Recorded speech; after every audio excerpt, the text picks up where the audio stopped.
It's always a joyous day, a joyous morning, when I can share the platform with one of my favorite people, a little pint-sized dynamo of sacredness who has her special little place in my heart, the all of whom I speak. She might be short in stature, but her spiritual power and her spiritual radiance is cosmic in size. Friends, family, I give you Reverend Sonia Davidson. Good morning, everyone, and I welcome you all to the Temple of Life Center for Spiritual Living. All those within the sound of my voice, including those on the world wide wherever. Wow, I'm going to ask for that in writing so I can affirm it throughout the week. It's so lovely. Thank you, Sharon. And it is my joy to share the platform with Sharon for the very first time. We share lots of experiences and great love. But it is so wonderful to have her with me this morning. Well, my talk this morning is one that I resisted over and over.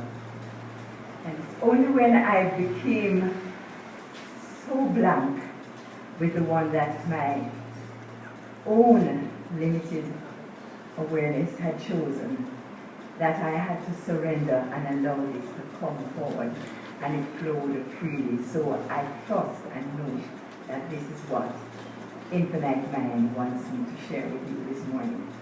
It's called X-ray eyes. X-ray eyes. Are you surprised that I use the word X-ray? No. And what super? Oh, okay. Oh, okay. We're thinking about Uncle Freddy. Okay. And I start with this quote from Marcus Aurelius. He was a Roman philosopher, actually, and a ruler. In fact, he was a leader of an army. And he grew and grew until he became this great philosopher. Are you hearing me right at the back? No. Right. Sorry. Is that better? Yes. Okay.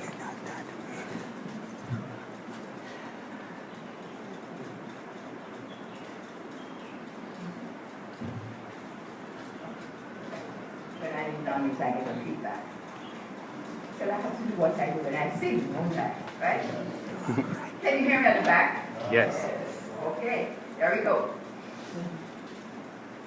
The quotation says, if you are pained by an external thing, it is not this that disturbs you, but your own judgment about it. And it is in your power to wipe out that judgment. And in starting this talk, I chose to start with an affirmation, which is a consciousness in which I share this talk with you, and the consciousness in which I wish you to receive it. It jumped out at me from our daily affirmations that goes out electronically to those members of our church who desire it. And it is by one Sandra Cooper. Ever heard of her? Okay. Okay. It says, I open my mind to the quiet influence and calm serenity of God's peace. I open my mind to the quiet influence and calm serenity of God's peace. Thank you, Sandra. It was spirit-loading for me. And I'm going to ask us, I'm going to break it up, and I'm going to ask us all to say it with me. I open my mind to the quiet influence. I open my mind to the quiet influence and calm serenity of God's peace. Of God's peace. I think it as I affirm it. Just this past week, I have found found myself thinking deeply and repeatedly about two different real-life stories that seem stranger than fiction. The first is of a young woman called Antoinette Tuff, who became an overnight media sensation because of what the media heralded as her bravery. A young man, Michael Brandon Hill, walked into an elementary school in Georgia, USA, pointed a gun at her, fired a few warning shots, and announced his intention to kill as many children as he could. Miss Tuck looked at this young man with X-ray eyes. She looked past the gun, the threats, and saw a person in need of compassion and love. She spoke to Michael at length about her own life struggles and her trust in God's goodness. Ever so gradually, he thought, allowing her to persuade the police to avoid shooting as they stormed the building. Her actions saved not only her life, but the lives of countless children. Yet she refused to wear the label of hero, saying only that God had used her at a time of need. I give it all to God, was her words. Love has X-ray eyes and penetrates the surface of to people's true desires and intentions. Where others might have seen a gunman, Antoinette Tuff looked past her fear and saw a man with a gun and saw God. There was enough of the awareness of God in her and in every situation for her to recognize God in this gun-wielding young man. Dr. Ernest Holmes says, anyone who attempts to heal himself or another must learn to see God in the person and greet the divinity in everyone. And an affirmation comes to me anonymously. My heart is filled with deep and loving responses. My heart is filled with deep and loving responses. I'm going to come at you with the affirmation responses. So let's say it together. My heart is filled with deep and loving responses. And you can use that at all times. Be prayed up. Be prepared. The other story is of two young men, one in school, the other in college, who are driving on a casual errand, more likely than not to get some food. I don't remember exactly. In a town in Texas, USA again, when the younger boy saw a woman directly in the car directly in front of them, and she was looking at them through the rear glass of the car. And he thought to himself and mentioned it immediately to his companion. Wow, that woman is so beautiful. He was struck by her beauty, but almost immediately as he stared at her, he realized that she was mouthing something to him silently, and the word she was forming was, "Help me." Can you Read Maddox? Help me. The boy then called 911, informed the dispatcher that they thought they were witnessing a kidnapping. Can you imagine how foolish they would have looked if she was playing a prank on them, but staring at her like that? But there was something in them which moved them to take that chance of being ridiculed. And guess what they did? They followed the car relentlessly at a decent distance, round and round, backward, left, right, center, until the police came. And true enough, this woman had been kidnapped. I was so absorbed in reflecting upon what these stories meant to me for several days. The admiration with which I viewed first Miss Tuck, and then these young men were called Arias and Jamal. It was so deep and so profound that I pondered and wondered what it would have been like to be in their shoes. Would I have done the same thing? Perhaps not. Perhaps I would have. Because when one acts by divine impulse, one doesn't know what one will do. Because we put aside the small self and allow ourselves to be perfect instruments of that which passions us into being. I pondered most upon the young man who had come to kill and who was saved by love,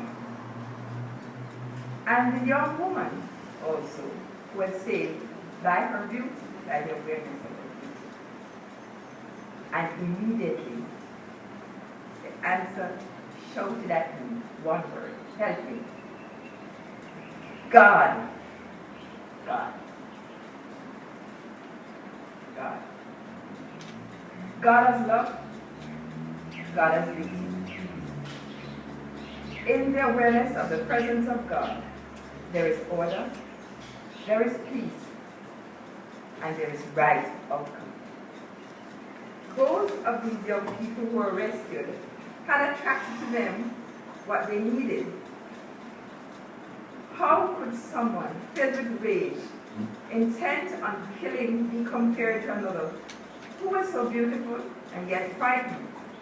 Both were crying out for help. If we truly believe in the presence of God within all, there is no one who graces our presence who will not leave it without a silent blessing. Not all of life's successful experiences will be as dramatic as the ones in these stories, nor do I have to desire to be of service in this way. The truth is that many are called, but few are chosen. To be chosen, there must be something in us, in our dominant thought, which is worthy, rather not in the sense of deserving, but in the sense of corresponding. Nothing happens to us unless we have attracted it. Raymond Hollowell, in his book Working with the Law, says of our experiences, all experiences are for our good. Whatever we attract, we require, and whatever we need is always good.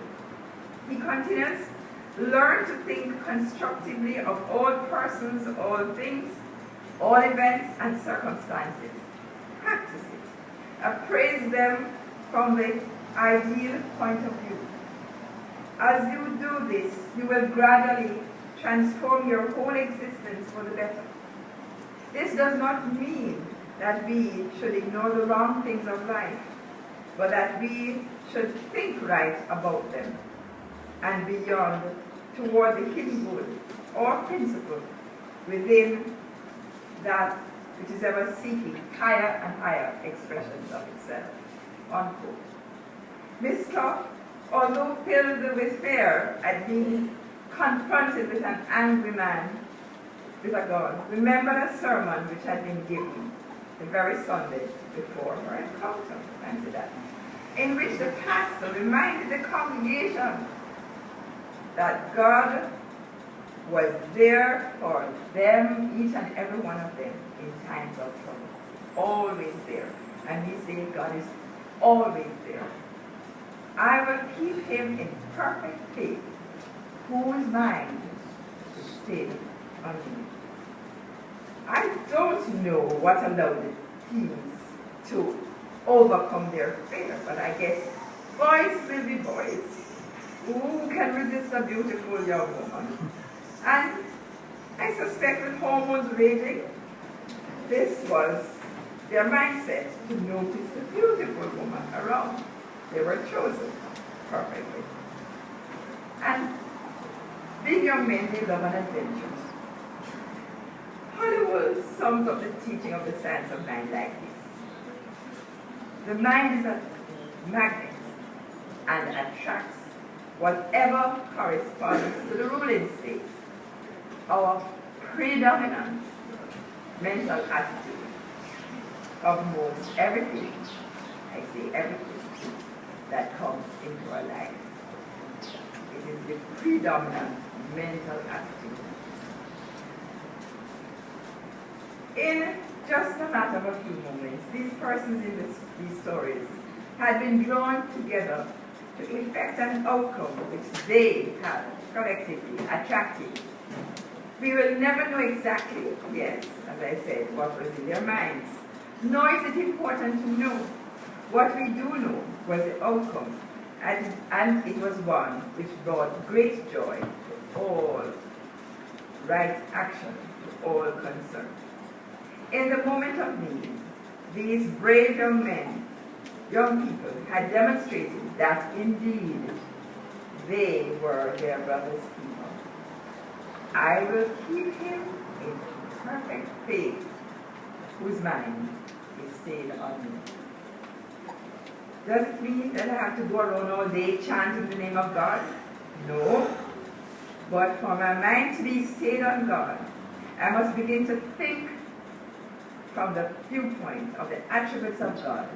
The certainty of the presence of good must become my dominant thought.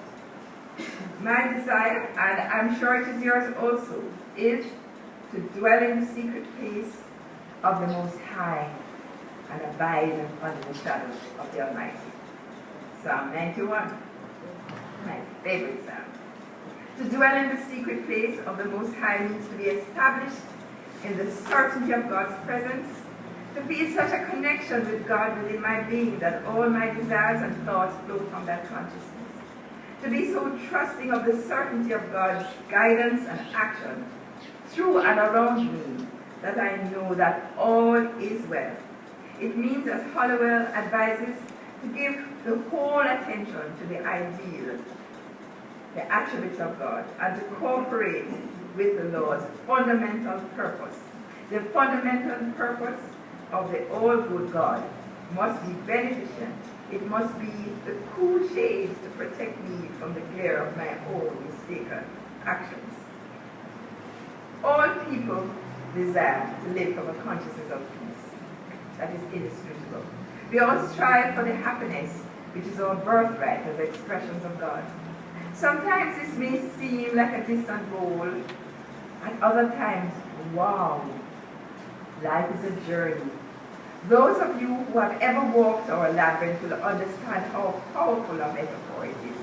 For the journey which we are all taking towards a goal, which is sure to be attained by all, can be quite circuitous. At times we think, oh my gosh, we're almost there. And at other times we feel as if we're moving away from it. But the goal is sure to be attained by all. And our movement is always Godward. I'm not saying also that we need to recite affirmations, say a few prayers, and wake up the next morning with mind set on a permanent state of enlightenment. But I know that with persistence, steadfastness, we move towards the goal in life. And this goal is ever receding. And that's joyful, because as it receives, we begin to realize how wonderful the journey is and get less caught up in the goal.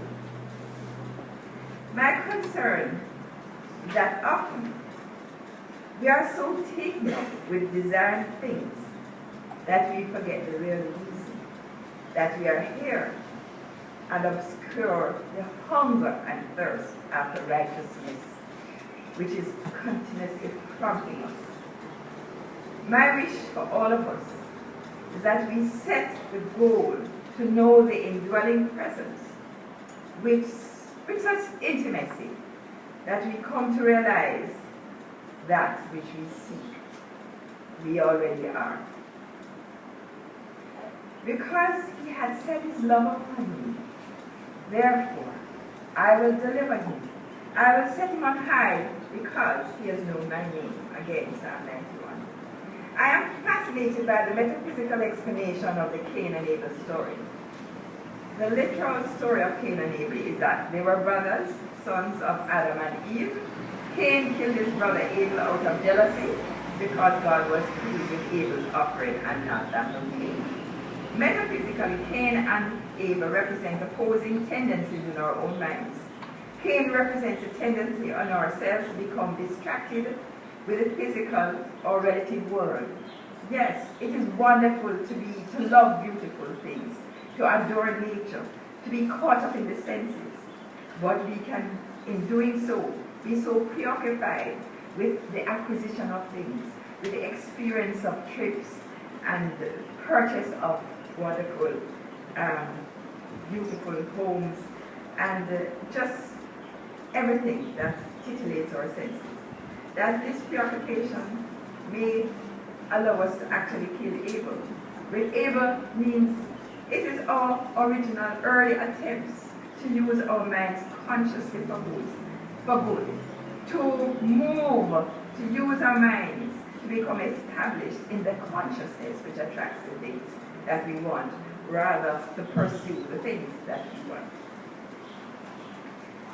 So we must recognize that God is spirit, and they that worship him must worship him in spirit and in truth. The pursuit of things for their own sake is a pain consciousness, which though pleasant at first will kill the very pursuit of the consciousness that keeps the things they enjoy in their place. Rather than chase things, why not let things chase us? How often do we opt to put off our spiritual practice because we have to work, we promise to visit someone, we have to go to the barber or the hairdresser, we need to go to the grocery, we need to get some more sleep? Cain is killing Abel. The Abel consciousness will be that which is pointing us in the direction of lasting peace. We must be resolutely determined and focused, set our intention, and move steadfast towards it. No matter how distant the goal may seem, no matter how many times we have to forgive ourselves, the prize is priceless. In this, I am reminded of another great story of the past week. A 64-year-old woman called Diana Niat set her intention 35 years ago to swim from Cuba to Florida without a shark cage.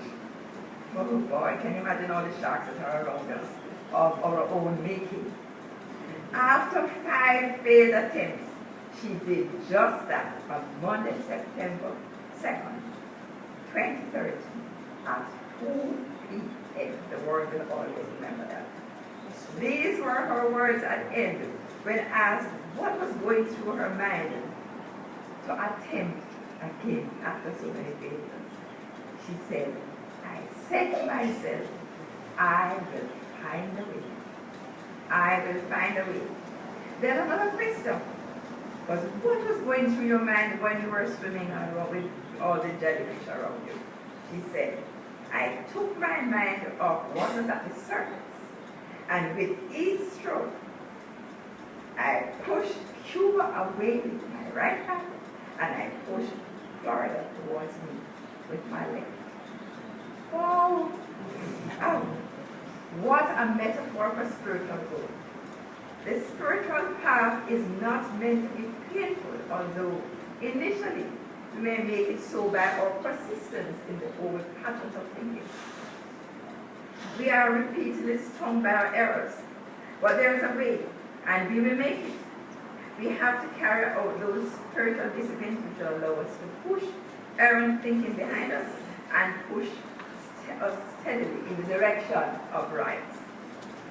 If our prayers, meditations, and contemplations are an attempt to flee worry and emotional pain without a deeper understanding of their real purpose, we are operating from the Kingdom consciousness. When we intend by our resolute and faithful affirmations and goals to truly arrive at a state of surrender to that which we already are, remember what Sharon said, a glorious expression of God, we will be pushing towards the mark of righteousness of the law of mind. As Proverbs 4:18 gives us this encouragement in these words, but the path of righteousness is as a dawn of light that shineth more and more into the perfect day. I leave you with these words, seek ye this day who you will serve, and know for sure that God whom you serve has already found you in his own image and likeness. I affirm daily. I relax in the Holy Spirit of God. I invite the indwelling Christ to speak through my mouth and perform miracles through my mind. I dedicate my life to expressing the magnificence of God. Say with me the last sentence I will say. I dedicate my life to expressing the magnificence of God. Together. I dedicate my life to expressing the magnificence of God. And so it is. Namaste.